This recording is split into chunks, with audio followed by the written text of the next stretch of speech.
a primeira provocação é que nós somos, de alguma maneira, todos vendedores, né? Ainda que a gente não se defina como vendedor. Eu demorei muito tempo na minha atividade para me definir como um vendedor e hoje eu tenho uma plena convicção de que eu tenho essa atividade. Na verdade, desde que a gente nasce, né, podemos radicalizar aqui que desde o primeiro choro que a gente dá quando a gente sai da barriga da mãe, né, ou saiu, a gente já está, de alguma maneira, se comunicando e vendendo necessidades que a gente tem, né, das mais básicas aqui, né? Então, isso não deixa de ser um tipo de venda. No período depois, quando a gente vai crescendo, né, e na adolescência, a gente monta uma série de estratégias aí elaboradas de persuasão e de conquista, né, nos relacionamentos que a gente constrói. É mais um tipo de venda da gente mesmo, né, da nossa própria pessoa. E no trabalho, sem dizer, né, tanto com os colegas, com os chefes, com os subordinados, especialmente com os clientes, a gente tem que vender ideias sempre, né?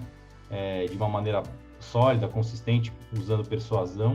Então, são inúmeras vendas. Praticamente todos os dias, se a gente parar para pensar, a gente está, de alguma maneira, fazendo venda. Eu acho que esse conceito de venda, ele é importante. Mesmo em educação, eu passei por vários grupos e tal, e muitas vezes as áreas tinham dificuldade de se definir como áreas de vendas, né?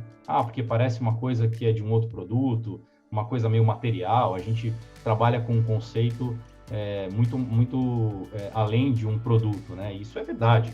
Sem dúvida nenhuma, o serviço que vocês trabalham, né? E o propósito que está por trás dele é extremamente nobre e que envolve, enfim, o sonho de vida das pessoas e algo muito mais do que um produto que se compra. Então, não estou querendo levar para um raciocínio aqui de que a gente vende produtos simples. Mas, por outro lado, é importante a gente ter em mente que uma série de estratégias, processos, posturas e estratégias, elas valem para vários tipos de venda. E a venda, ela consiste basicamente num processo de comunicação. Eu sou formado em comunicação, então isso para mim é um conceito muito valioso, né? O processo de comunicação, aqui essa figurinha está proposital aqui, mostrando, né, o conceito mais básico de telefone que a gente brincava quando era criança, né? Com barbante, e ele é bem isso, é um emissor e um receptor. Então isso vale conceitualmente para qualquer situação de comunicação no mundo. E para o processo de comunicação, tem uma série de elementos muito importantes que a gente precisa considerar para ser efetivo e para que isso funcione bem. O primeiro deles é observar, né?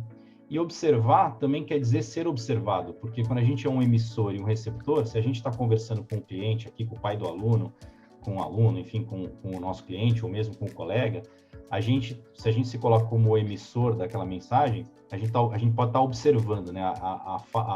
A conversa, ela não é só o que a gente se fala, mas muito o que a gente observa, né? As crianças mesmo, a gente fala muito nisso, né?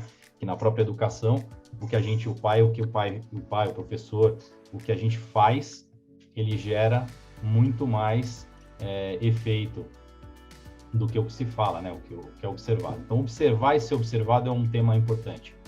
Ouvir e não só escutar, né? Escutar é uma coisa, ouvir é outra. Então, a gente ouvir, estar atento, entender o que o outro está tentando traduzir. Perguntar, que é essa interação. Então, entender as necessidades, explorar o que de fato o outro precisa, né? E não ter, de repente, um discurso só repetitivo de coisas que eventualmente não sirvam muito para um perfil e não para um outro. Conhecer, no caso aqui, o produto ou o serviço, eu chamei de produto para a gente falar de vendas mesmo. Então, a gente precisa conhecer o que a gente vende, né? Quando a gente está falando de venda, então conhecer muito o produto, né? Que atributos ele tem, que diferenciais de fato ele entrega.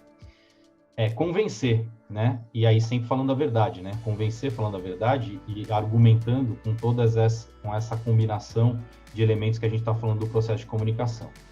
E especialmente cumprir, né? Num processo de venda, depois que a venda foi feita, enfim, tem o pós-venda, né? Que é aquela situação onde a experiência de fato vai acontecer e ela precisa ter uma absoluta coerência com todos esses outros elementos do processo de comunicação.